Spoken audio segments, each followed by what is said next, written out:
Bueno, entonces, primero que nada, ¿qué es lo que estamos haciendo cuando compilamos un software?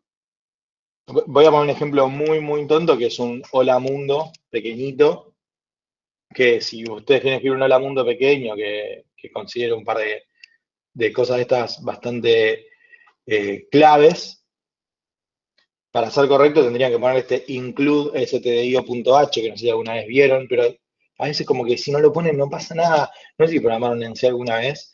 Y esto se include como que lo pones y está bien. No lo pones, te tira un warning, pero igual anda todo. Y es como, eso es un poco raro. Después ya viene como una cuestión completamente loquísima, que es este int main de argc y asterisco, asterisco, argv. O sea, más raro todavía. Este put S que está acá, quizás lo ven como un printf muchas veces, puede ser, le suena más printf que put S, eso puede ser put S porque es un string y nada más. O sea, la F de printf es de format. Entonces, cuando no quieren poner un format de ningún tipo, basta con poner put S, la S es de string. Y después es correcto en general que main devuelva un 0 cuando todo anda bien. Esto es como una cuestión más o menos de convención, digamos. Bueno, y cuando lo compilamos, directamente escribimos una terminal gcc helloworld.c menos o hello world. Esto va a decir que el archivo ejecutable de salida se llama hello world directamente. Y listo. Ahí tenemos un ejecutable que lo corremos, imprime hello world en pantalla, como que todo bien. Eso es lo que hacemos cuando compilamos, o cuando decimos que compilamos, o cuando resumimos que compilamos. Si quieren ver más datos, y esto es en general, es una especie también de convención de Unix, de Linux y de GNU, y ya ni sé qué nombre decir porque tengo miedo que se enoje algún gurú del software libre, pero eh, es en general una convención que pone menos B corta, que quiere decir verbose, y le va a dar un poco más de información respecto a lo que está pasando con el comando que escribieron. Entonces, en general, si quieren saber qué pasa un poco mejor, pongan menos B y les voy a decir qué está pasando. Ejemplo en el que esto puede funcionar, se conectaron por SSH alguna vez a alguna computadora remota y les tiró que, no sé, no daba la autenticación o algún error que no entendía muy bien. Bueno, pongan menos BBB, triple B, y le va a dar toda la información de IBAG y va a quedar bien claro dónde fue que se trabó. Esto es como un ejemplo, nada más, que me parece que puede ser útil. Bueno, epa, acá me faltó la slide de qué pasa cuando ponemos el menos b. Ya les voy pidiendo un poquito de disculpas por eso. No sé dónde estará, después si quieren la busco y lo modificamos para ponerlo. Pero bueno, cuando ponen menos b, básicamente van a ver como todo este tipo, un montonazo de cosas de lo que está haciendo. Y el ejecutable, este final que hablábamos recién, este hello world.exe, ¿no? En este caso no tiene ningún tipo de extensión, pero bien podría tenerla. Este ejecutable en realidad se genera con 4 pasos esquemáticamente. Que el primero es el preprocesador, el segundo es la primera parte de la compilación, que es cuando agarra el código de C que escribimos nosotros y lo escribe en Assembler. El tercero es la segunda parte de la compilación, que es cuando agarra el código este de Assembler y lo escribe en lenguaje de máquina, o sea, lo pasa a instrucciones, le dice al procesador, cuando te digo que hay que sumar dos números, tenés que prender este pin, prender este otro, juntarlos acá y decirme lo que sale. Y el cuarto, que es un poco el más bizarro de todos, o un poco el más difícil de entender de por qué corcho está, es el de linkeo, que es el que transforma este lenguaje de máquina, o sea, el que entiende el procesador, a un ejecutable propiamente dicho. O sea, no todo el lenguaje de máquina ustedes pueden ponerlo en la computadora y ejecutarlo así nomás. El sistema operativo se los va a prohibir. ¿Sí? Esto es una parte fundamental para poder ejecutar algo en el marco del sistema operativo. Y GCC, cuando ustedes escriben GCC, así nomás, GCC es un wrapper que se encarga de llamar estos 4 pasos en un orden adecuado, ¿no? Como encadenadamente. Y los distintos flags que le pasan a GCC, por ejemplo, de poner menos O para el ejecutable, menos O mayúscula 3, por si alguna vez lo vieron o lo usaron ciegamente para hacer que el código corra más rápido, que va al compilador, menos L que va al linker, como todos esos pedacitos que uno le pasa a GCC, en realidad están yendo a cada uno de estos pasos al paso que tiene que ir. ¿Se entiende? O sea, básicamente estoy diciendo que GCC, cuando lo ejecuto, en el fondo estoy ejecutando todo esto y se encarga de orquestar, digamos, los pasos entre salida y entrada de cada uno de estos, ¿no? Pueden ver esto como un pipeline en el cual en cada uno de los pasos entra la salida del paso anterior. ¿Sí? Bueno, ¿qué es el preprocesador? Vamos a ver cada uno de estos pasos por separado. El preprocesador primero es obligatorio en C y en C++, no pueden correr, o sea, quizás puedan hackear algo, ¿no? Para lograr que no se corra, pero no se puede correr el compilador, al menos no GCC, sin pasar por el preprocesador. Y este preprocesador que se encarga de las directivas, que son los que tienen el numeral, el hashtag, como por ejemplo includes y macros. En este caso, por ejemplo, este include stdioh, lo que va a hacer es copiar y pegar todo lo que esté en el programa, perdón, en el archivo stdio.h, lo va a copiar y pegar adentro de este mismo archivo. ¿Se entiende? Como va a quedar un archivo intermedio en el cual, donde antes decía include, va a literalmente incluirlo, lo va a copiar y lo va a pegar. Y adentro de ese stdio.h va a subincluir a todos los que incluyen.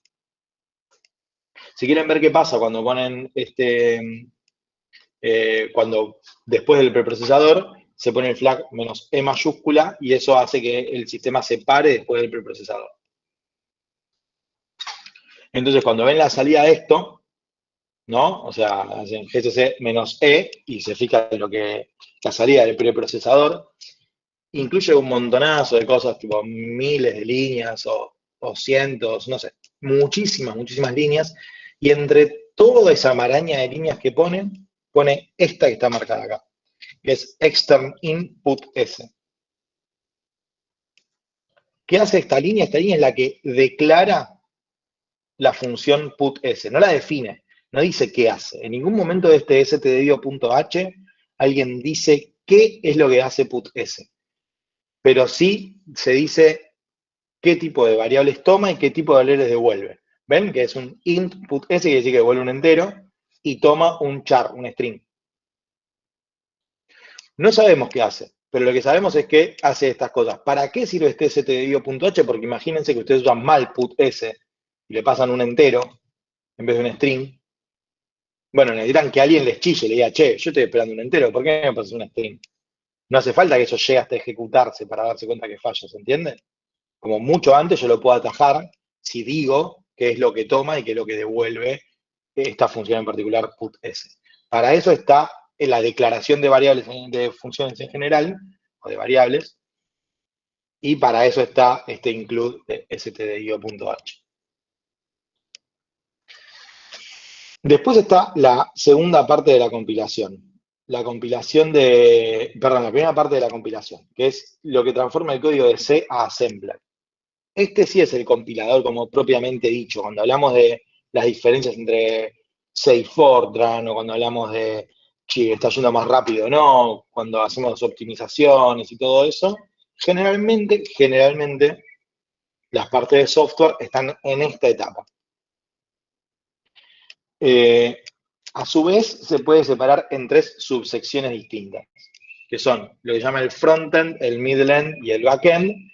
No importa mucho, lo importante sí de todo esto es que el frontend genera una representación intermedia.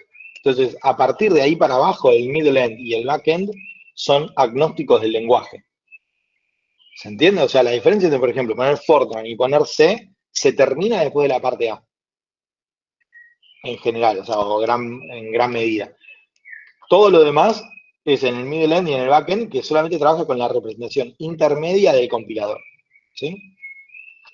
Entonces, cuando en general, no sé, se habla mucho de si C es más rápido que Fortran, si Fortran es más rápido que C, papá. Bueno, todo eso que vamos a después charlar, si quieren con un poco más de detalle, pero todo eso termina en la primera parte de este compilador, en la parte del frontend. Después ya es todo, o sea, a la misma salida de la representación intermedia de C y de Fortran, sale el mismo programa, el mismo binario, el mismo todo. Si quieren ver cuál es la salida del código de assembler, le pueden poner "-s" mayúscula a GCC y van a ver el código de assembler que genera el compilador. Eh, este código de assembler es como un poquito complejo de entender, pero más o menos podemos buscar algunas cosas, podemos buscar algunas cosas y reconocerla. Por ejemplo, la salida de esto, del assembler, es esto que ven acá. No está recortado ni nada, pero sí está escrito, esto se los aviso por si ustedes ponen "-s" y ven que se escribe en un formato distinto. Está escrito en la sintaxis de Intel, pero bueno, nada. Como si ponen "s" así nomás y nada más, no le vas a ir en este sintaxis, le vas a ir una sintaxis parecida, pero que está llena de por cientos y todo eso. Esto se los aviso por la duda.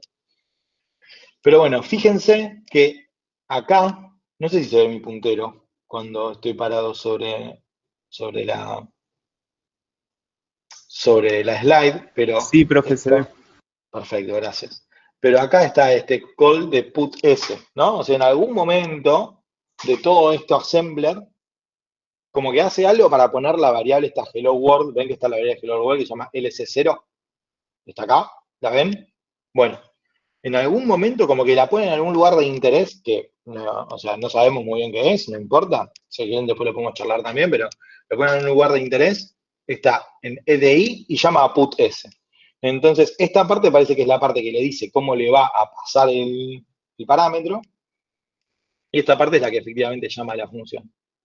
Una cosa importante de ver acá es que en ningún momento de este código de assembler está definido qué hace la función put-s. ¿Sí? O sea, seguimos sin saber qué corno hace la función put-s. Efectivamente, esto que vemos acá está muy, muy cerca del código de máquina y lo que falta es algo que genere la traducción prácticamente literal de cuando yo te dije call, tenés que llamar a, o tenés que mandar esta instrucción. Cuando yo te dije add, tenés que mandar esta otra y esperar la respuesta en esta otra. Y así sucesivamente. Esta parte es como bastante boba, digamos, sobre todo comparada con todos los pasos anteriores, y lo que hace es generar el binario. Repito, el binario no quiere decir que se ejecute. Es código de máquina, genera los objetos en binario, pero no quiere decir que se ejecute. Para detener a GCC en esta etapa y ver qué pasa cuando termina de pasar todo y llega al binario, le ponen "-c". ¿Sí? Y después del "-c" genera este objeto, se llama. No confundir con los objetos que vimos hace 2 semanas. Si tratan de abrir este archivo, no van a poder. Este archivo no se entiende. Está todo en un lenguaje binario, solamente accesible a la computadora, no es legible por humanos, pero sí podemos averiguar algunas cositas. Si le ponen NM, que son siglas que estamos hace 6 años dando este curso y todavía no sabemos a qué refieren ni de dónde vienen, honestamente, pero, y si alguien lo sabe, bienvenido sea. Yo traté de buscar y nunca lo encontré. Pero si ponen NM, le va a dar un poco de información respecto de qué hay adentro del binario. Y si se fijan, tiene esta columna, la primera que se llama descriptor y la segunda que se llama entradas. La T quiere decir texto. Texto quiere decir una función ejecutable. Es como un nombre medio legacy que quedó, pero la T de texto quiere decir una función ejecutable. Y la U quiere decir no definido. ¿Sí? O sea, hasta ahora, hasta este momento, tenemos un binario y todavía no sabemos qué es lo que está haciendo put-s.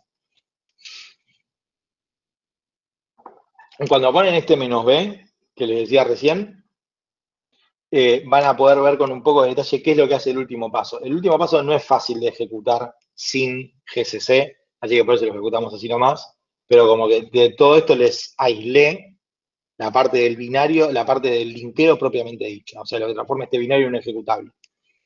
Si se fijan, entre toda esta maraña de cosas, se puede resumir en esto que está acá. Collect2, que es el que se va a encargar de linkear, es un programa en particular, que va a llamar a la salida helloworld.e, que es la que le habíamos dicho, ¿se acuerdan? Va a usar helloworld.o, que es la salida del binario anterior, y lo va a linkear con GCC. ¿Ven? Está LGCC y está LC que está acá.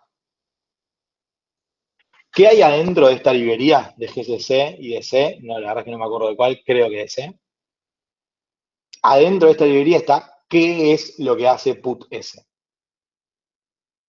Entonces, esa U lo que hace es decir, bueno, yo no sé qué hace, voy a esperar al linkeo a ver si se resuelve. Y en el linkeo le dice, bueno, cuando veas putS, en realidad tenés que ir a esta librería, ¿no? Y justamente linkea la función que ustedes escribieron o que ustedes llamaron con la versión de la librería barra biblioteca, que es el nombre propiamente dicho.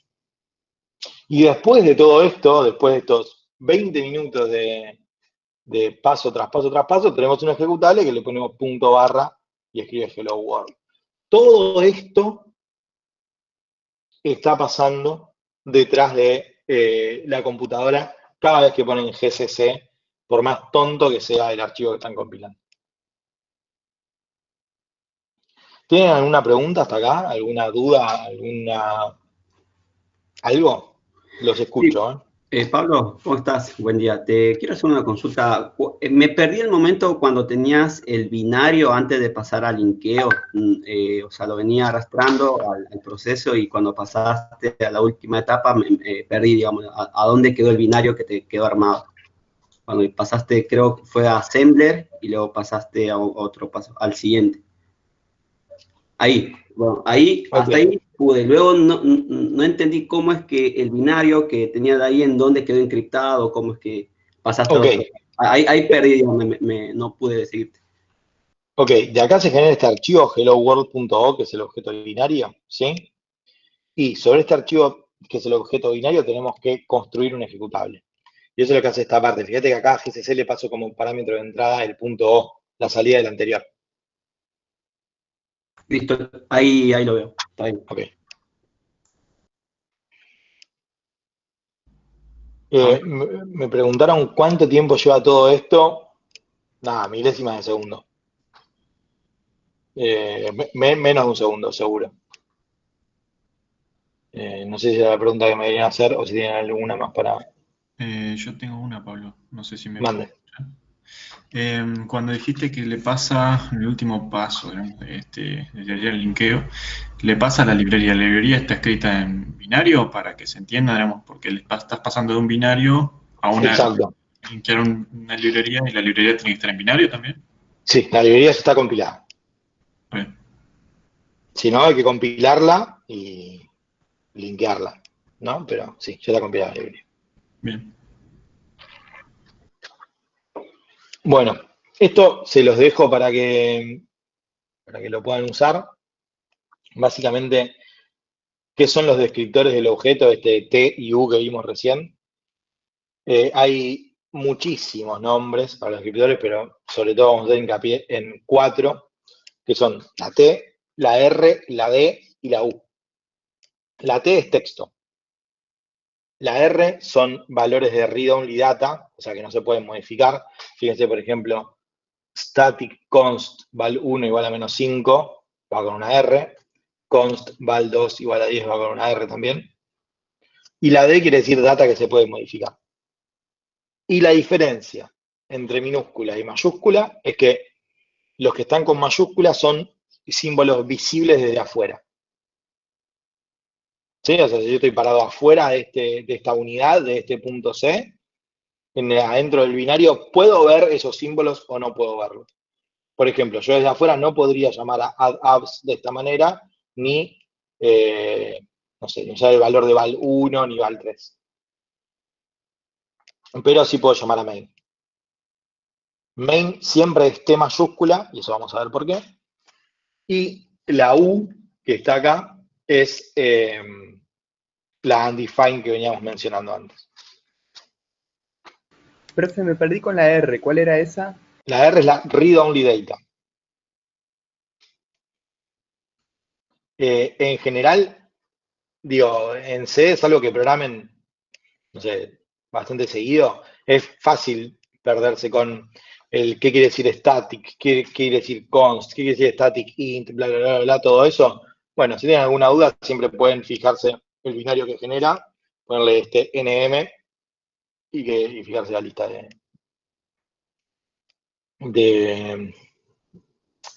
bueno, la lista de descriptores. Eso.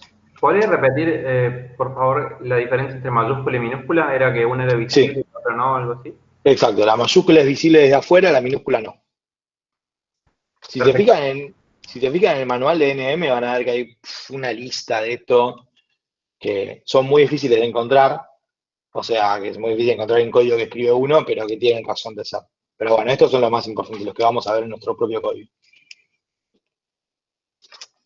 Bueno, ¿qué quiere decir esto?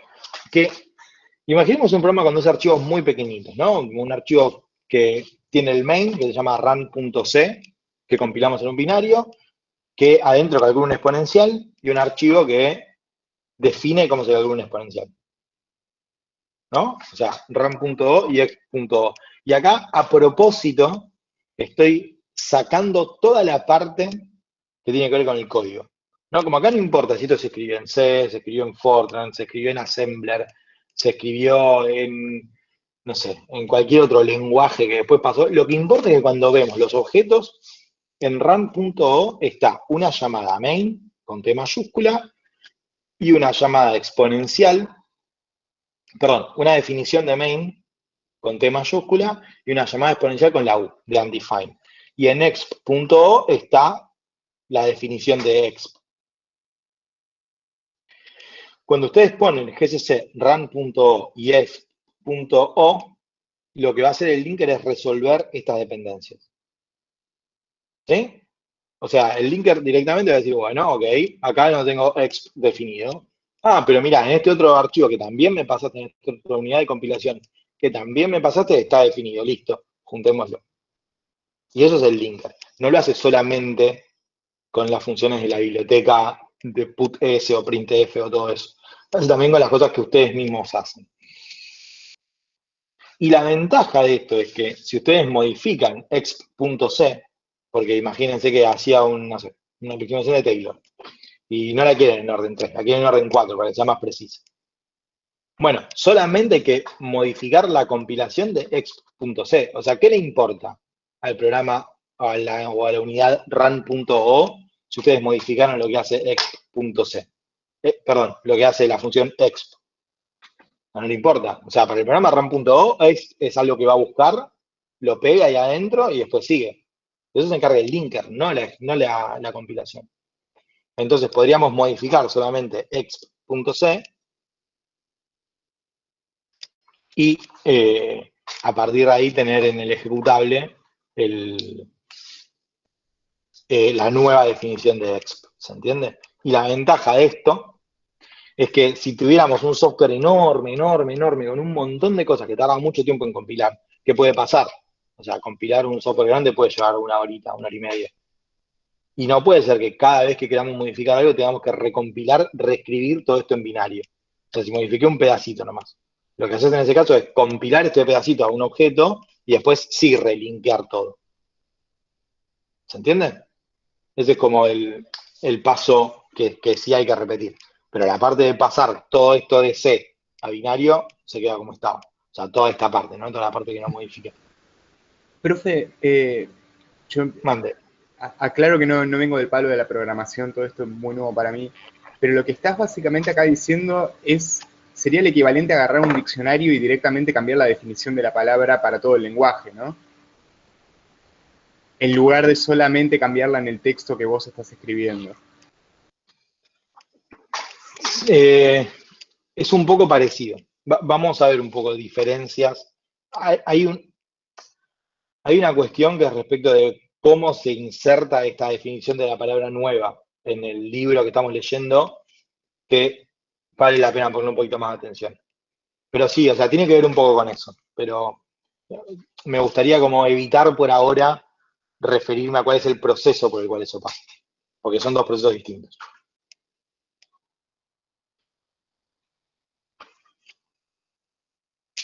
Bueno, y como les decía, no hace falta hacer siempre nuestro propio objeto. A veces, por ejemplo, podemos tener una librería, que en este caso sería la librería MyMath, por ejemplo, que calcula exponenciales. Y si tenemos el archivo run.o, por ejemplo, que tiene el main y exp sin definir, cuando lo corro así nomás, o perdón, cuando lo trato de linkear así nomás, me va a tirar este error, ¿no? Que era esperable.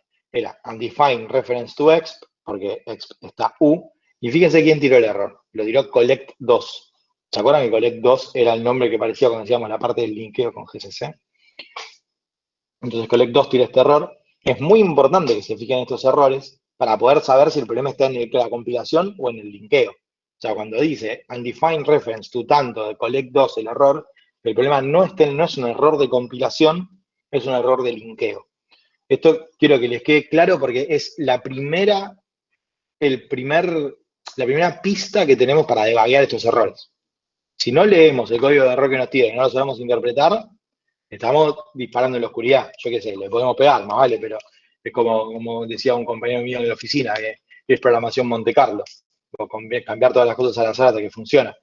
Bueno, no siempre es lo que queremos hacer. Ahora, si nosotros linkeamos contra la librería mymath, que sí tiene definida la función exp, fíjense que acá no pusimos el mymath.o ni nada parecido, no pusimos esta sintaxis, menos L, porque es una librería, no es un objeto. Ahí está definida exp, entonces cuando nos fijamos qué pinta tiene el static.e, aparece exp, ahora sí definida con una T. Esto es lo que decía recién Agustín, respecto de si es pegar la palabra o no. Acá lo que hicimos fue pegar la definición de la palabra. Lo que logramos de esta forma es decir, bueno, a todo lo que tengas, todo este pedazo de código que tengas para calcular exp, sacalo y pegalo en la definición que está acá. Por eso ahora la exp tiene una T. ¿Se entiende? Pasó a estar definida como copiando y pegando el código del binario. El linker, entre otras cosas, se encarga de resolver que esto genera un salto en la posición de las instrucciones, porque ahora de repente todo el código binario puede tener lo que antes era un pedazo undefined que no ocupaba espacio, de repente crece todo esto y tiene que correr todo para abajo, ¿no? Por ejemplo. O para arriba, pero bueno, no importa. Lo que quiero decir es que el linker se encarga de resolver los saltos en las posiciones de memoria. Ahora, ¿cuál es el tema? A veces es un poco incómodo tener que andar pegando todo el código para cada uno de los símbolos. Hay otra alternativa, que es decir, bueno, cada vez que te aparezca esta palabra que no sabes qué es, no me reemplaces todo el tiempo, no sé, plato por la definición del diccionario. Si no sabes qué quiere decir plato, no pasa nada, pero cada vez que aparezca, anda al diccionario, fíjate qué quiere decir y volvé. Eso que digo es el linkeo dinámico. Cuando ustedes linkean dinámicamente, por ejemplo, la librería, la standard libm, que es la que hace las cuentas de C en general, cuando ustedes compilan de forma dinámica, lo que aparece, fíjense que ahora sigue estando U de undefined. Pero le agregó este @glibc 2.2.5. ¿Sí? Esto quiere decir que, ¿se acuerdan, no? Que en el anterior me aparecía con una T de definido. Ahora me aparece con una U de undefined, pero le está diciendo, ojo, no está definida, pero cada vez que aparezca, anda a buscarla. ¿Dónde queda ese diccionario en el que voy a buscar la definición de la palabra plato? Bueno, queda en esta biblioteca que está acá. Entonces, anda a esta biblioteca, o librería, cuando está traducido así como lo traducimos nosotros, anda a esta biblioteca, fíjate qué quiere decir y volvé. Cada vez que hagas el exp, anda y fíjate. Entonces, esa es la diferencia entre estos dos tipos de linkeo. Uno es estático, o sea, copia y pega el código y nadie se entera de nada. Otro es dinámico, está todo el tiempo, cada vez que necesita algo, yendo a buscarlo allá.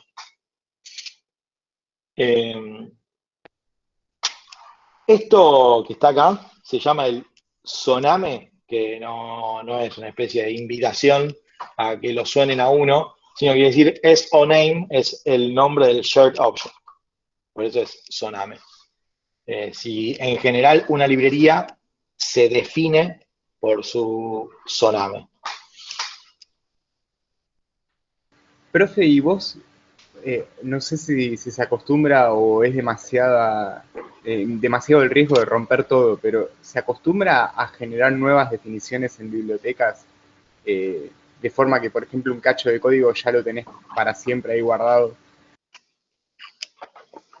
No sé si entiendo muy bien la pregunta.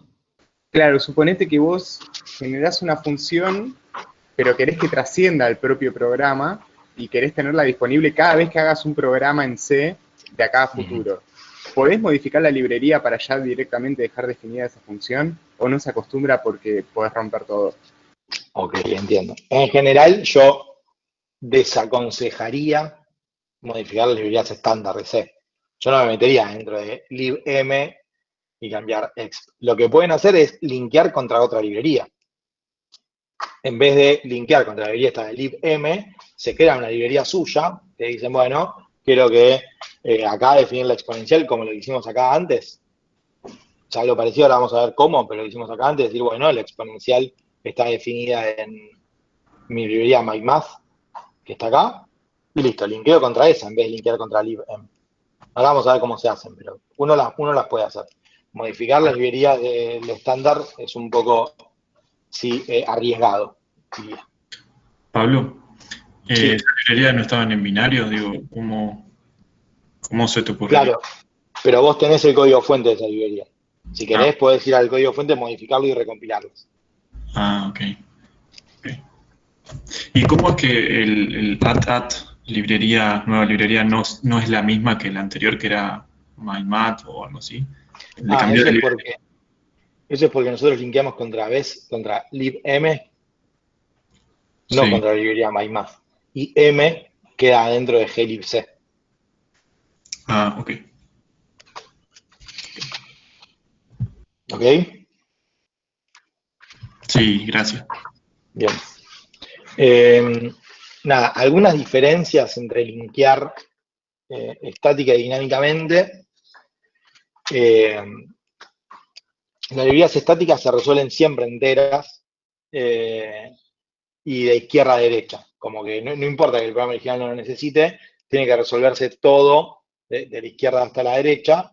Entonces a veces pasa, y esto ha pasado alguna que otra vez, que es que, por ejemplo, esta librería depende de esta y esta depende de esta en algún lugar. No infinitas veces, o sea, no es una especie circular infinita, pero parece un par de veces. Eso pasa mucho con la PAC y BLAS y esas librerías de Linear Algebra, y no me acuerdo con cuál otra pasaba, que entonces a veces hay que poner la PAC, la PAC, con BLAS no pasa, pero no se me ocurre, no me acuerdo el ejemplo exacto. A veces hay que poner librería 1, librería 2 y librería 1 de nuevo, para que la librería 2 pueda usar la librería 1 para resolver las partes que se resolverían así. Eso a veces pasa. No hace falta hacerlo infinitas veces, pero sí un par de veces. La solución en general es esto que está acá, que es muy, muy verbose, por eso generalmente uno no sabe que está. Pero ven este menos WL, Start Group y End Group, que básicamente lo que hace es agrupar todas las librerías en una sola y dejar que se resuelvan entre ellas y después pasar a las demás. Después, nunca linkeen estáticamente a la librería GNU de libc. En realidad, las librerías estándar nunca linkeen estáticamente porque necesitan saber, en algún lugar seguramente está haciendo un linkeo dinámico de esa librería estática que ustedes linkean y se tiene que saber que se rompe, que tiene distintas versiones. Entonces, si ustedes linkean estáticamente, están como copiando y pegando un pedazo del código acá adentro con una versión, pero adentro este pedazo de código tiene que ir a buscar una definición quizás de otra versión y va y hace desastres. Entonces, por las dudas, nunca linkeen estáticamente a glibc.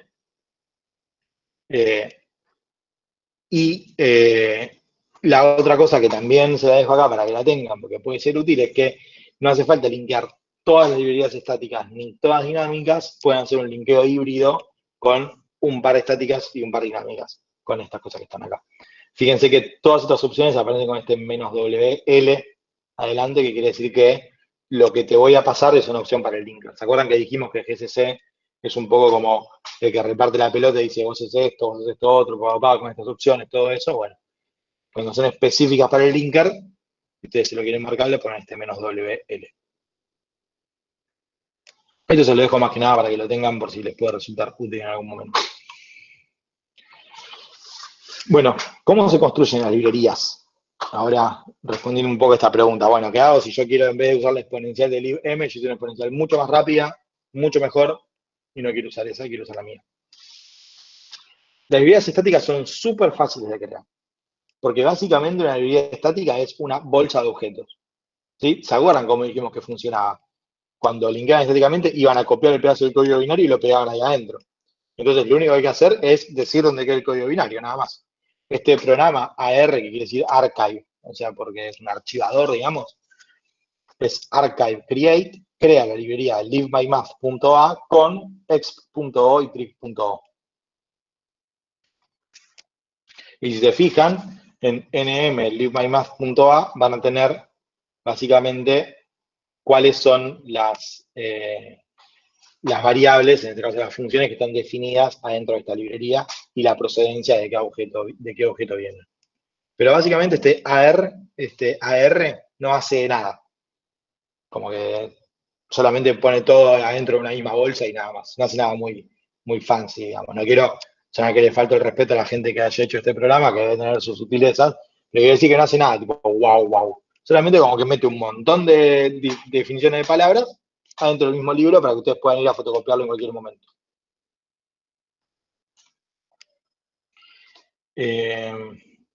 Este truquito se los dejo por si lo necesitan. Si tienen muchas librerías, generalmente se pone .a, las librerías estáticas, tienen muchas librerías, pueden crear este archivo de texto, es un archivo de texto que tiene este contenido y les agrupa todas las librerías en una sola. O sea, tienen que poner una sola librería y poner todos los pedacitos por separado. Las librerías dinámicas, sin embargo, son un poquito más complicadas. Porque, de hecho, fíjense que el proceso para la ejecución de algo que está linkeado dinámicamente es un poco más complicado. No dijimos que había que ir hasta el diccionario, fijarse qué dice y volver. Y fijarse qué dice a veces quiere decir ejecutar cosas. Y para ejecutar cosas sabemos que hay que tener un montón de cuidados, ¿no? Que con tener el código binario no alcanza para ejecutar. Para poder construir librerías dinámicas hay que compilar el código. O sea, compilarlo hasta algo muy parecido al ejecutable. Primero, generalmente se usa este flag que se llama fpic. PIC quiere decir Position Independent Code, que quiere decir que lo que vas a compilar no lo vas a ejecutar en un orden específico, sino que lo puedes ejecutar en cualquier lado, ¿no? O sea, como este código es independiente de la posición. No confíes en las posiciones relativas de todo lo demás, pero en las posiciones absolutas de todo lo demás, porque se puede ejecutar en cualquier lado. Entonces, cuando van a compilar código fuente en binario, tienen que aclararle que lo quieren compilar como Position Independent Code para que pueda formar parte de una librería dinámica.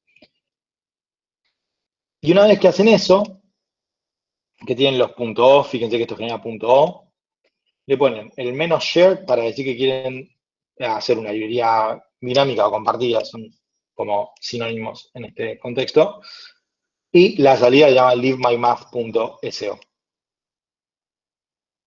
Este paso que está acá es muy parecido a un linker, o sea, es mucho más sofisticado que este ARCR. Es muy parecido a un linker porque genera un ambiente de ejecución, todo eso. De hecho, si hacen el nm de este .so, va a haber un montón de cosas además, porque hacen las veces de entry point y un montón de esas cosas.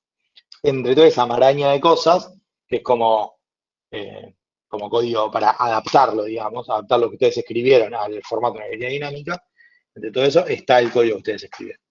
Exp, sin, cos y tan.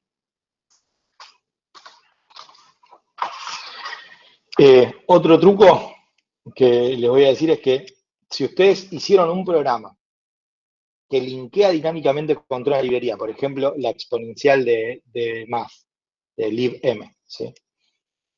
E hicieron una versión mejor de la exponencial, más rápida, si ponen ld preload y el nombre de la librería que ustedes quieren linkear, le va a dar preferencia a esa librería, el linker. O sea, va a decir, es cierto que me la mandaste a buscar a glibc, pero en esta que me pasaste tengo una versión, así que voy a usar esta. Así que eso puede servir un poco para las ganas que tenía Agustín, creo, de hijackear la computadora y romperla en 1000 pedacitos. Me parece que es el buen camino. Aunque sea la ruptura quedó un poco más encapsulada, ¿no es cierto? Bueno, y este es muy, muy brevemente qué es lo que pasa en Fortran, o sea, qué hace todo esto que hicimos en C, que pasa en Fortran. Bueno, en Fortran el preprocessing no es obligatorio. Y GCC lo que hace es ponerle a Fortran un montón de adaptadores, o sea, GCC digo no como compilador, ¿no? Sino como, GCC quiere decir GNU Compiler Collection, o sea, es compilador de todo, no solamente de C.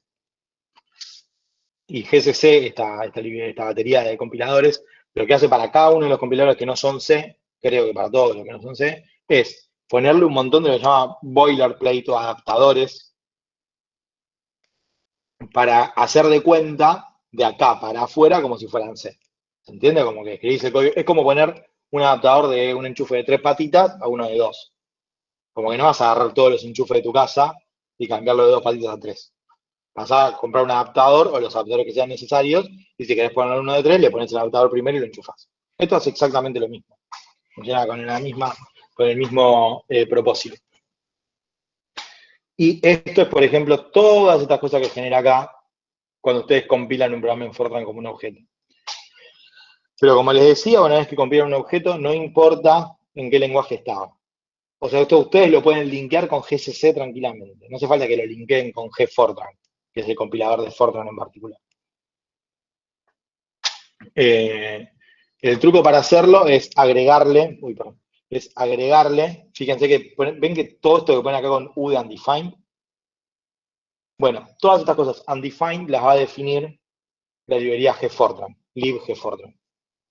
Entonces, si ustedes linkean esto con libgfortran, les va a definir todo esto y va a andar bien. Si alguien escribe en Fortran, pero, o sea, primero mis condolencias y segundo podemos ver un poco más en detalle cómo funciona esto. No quiero entrar como en mucho detalle ahora, porque no es ni siquiera el objetivo principal, pero podemos verlo en más detalle. Profe, yo programo en Fortran y hasta el momento es bastante parecido todo lo que tiene que ver con los pasos de compilación y demás. Claro, los pasos son todos iguales. O sea, la diferencia es lo que pasa dentro de cada paso. Pero los pasos son todos iguales.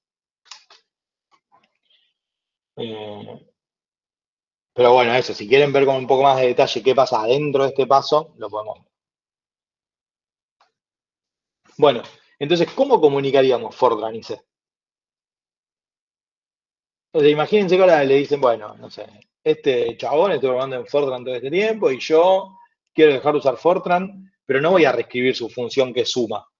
La suma que quede en Fortran, porque ahora no tengo ganas de traducir Fortran a C. ¿Qué les parece? ¿Se puede hacer? ¿Que no se puede hacer? ¿Que va a ser fácil? ¿Que va a ser difícil?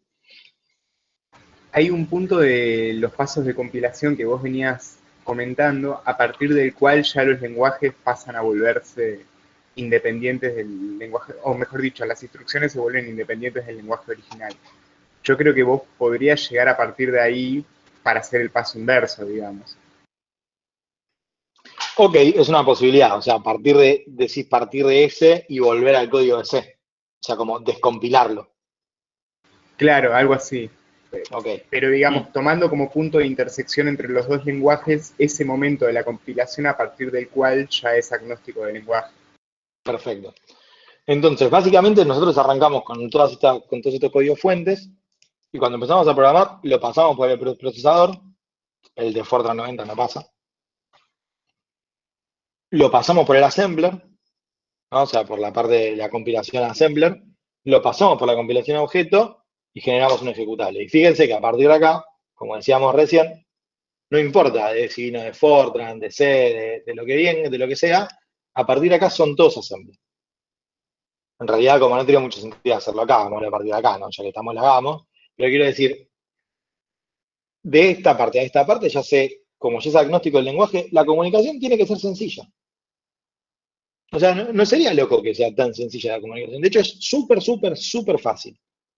Siempre que tengamos en cuenta las reglas claves de la comunicación entre cualquier tipo de cosa, ¿no? Entre cualquier tipo de personas, incluso. La pregunta es, ok, yo que soy C, me voy a comunicar con la salida de Fortran, ¿no? Entonces yo de este RAM.C con este RAM.O. Y Fortran de este F.90, yo como un boludo que estoy señalando la pantalla. Y Fortran, a partir de este punto F90, genera este punto O. Bueno, lo que pasa es que las reglas para que Fortran genere este punto O no tienen por qué ser las mismas que las que usa C para generar. De hecho, si ustedes se fijan en la diapositiva anterior, ven que la subrutina grit está como todo bien y le agregó un guión bajo al final. O sea, ven que es como, es lo que escribí, pero con un guión bajo al final. Para que quede claro que esta función viene de Fortran.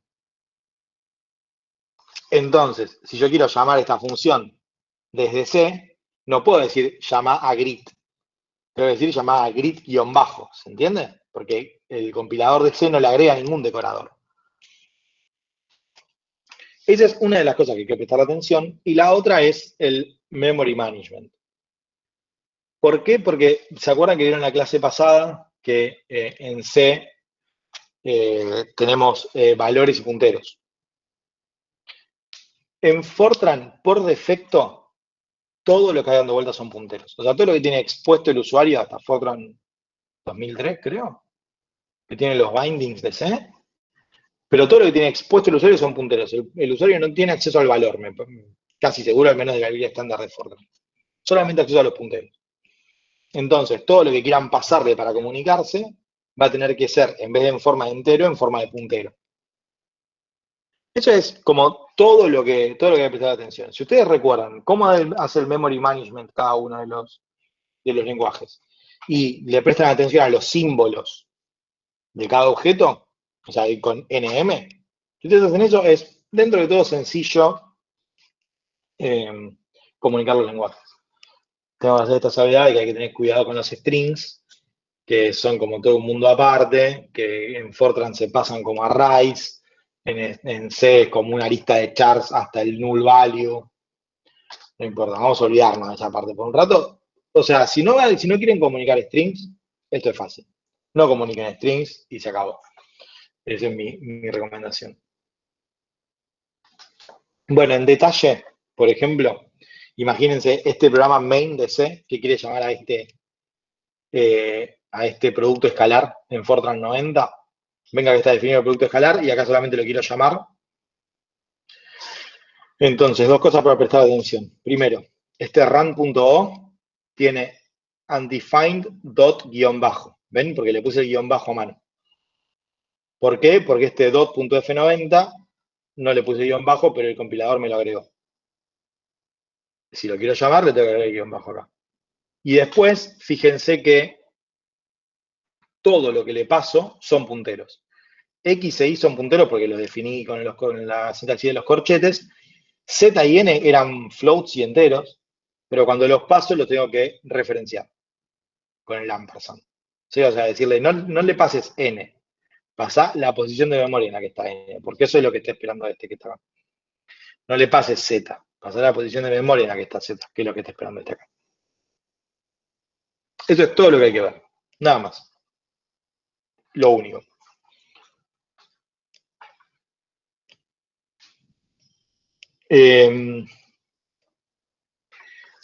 Algunas conclusiones que quiero decir que se sacan de este tipo de cosas es que en C y Fortran los símbolos solamente tienen el nombre de la función, ¿se acuerdan? Entonces, aunque le agregue guión bajo o no, si ustedes, las dos funciones que se llaman igual, van a generar el mismo nombre de símbolo.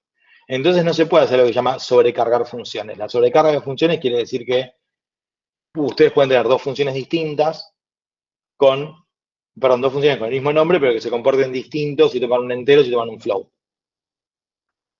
En C y en Fortran no se puede. Si tratan de hacer esto que está acá, les va a chillar. ¿Ves? Que dice previous definition of d by 2 was here, ¿no? O sea, como, no puedes hacerlo, ya está, jodete. No puedes generar este objeto. Otra conclusión es que los headers son importantes para esto que les decía al principio. ¿Se acuerdan el put S, el ejemplo del principio? Que, bueno, ¿cómo me aseguro si ya cuando genero estos objetos binarios no tengo información de los tipos que esperan, el tipo que devuelven ni nada? Bueno, ¿quién hace ese chequeo de tipos? Bueno, el chequeo de tipos se hace a través de los headers. Entonces, los header files, por ejemplo, este stdio.h, son los que sirven para asegurarnos que compilamos con la misma función con la que vamos a linkear. Por ejemplo, si yo defino la función myExt acá, que agarra un float y devuelve un float, puedo declarar lo que toma y lo que devuelve en este archivo y asegurarme de incluir los dos en los que voy a linkear. ¿Ven que en los dos incluyo x.h? Entonces, cuando haga este include que está acá, en los dos me va a poner un float igual que toma un float y devuelve un float. Así que no me puedo confundir un float con un entero. Si me confundo, me va a chillar el compilador. Porque me va a decir, cuando pase por el preprocesador de acá, me va a decir, che, ¿qué está pasando acá? Me declaraste que estabas esperando un float y acá me pasaste un entero. Nada, esa es la relevancia de los headers porque, o sea, por esta cuestión de la abstracción de tipos una vez que llegamos al objeto.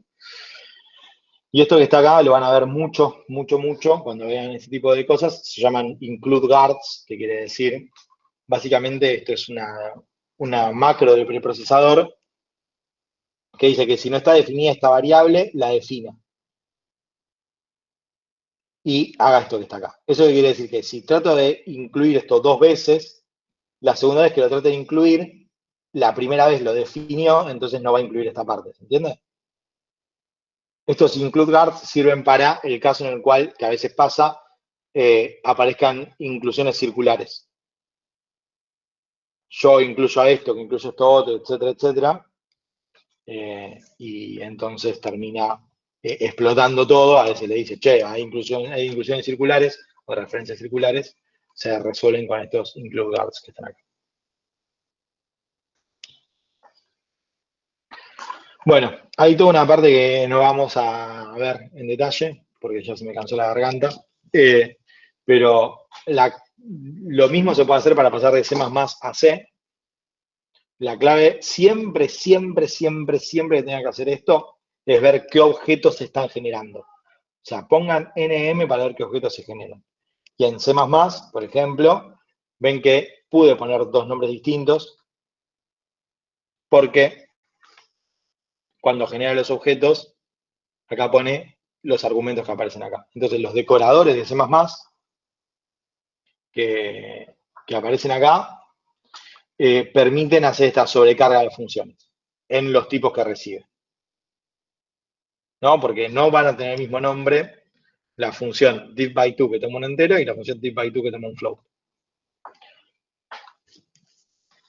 Ojo con esto, porque esto que se llama name mangling o decorador de nombres y todo eso, no está estandarizado. Cada compilador hace lo que se le canta, así que por eso es difícil comunicar C++ entre lenguaje compilado con distintos compiladores.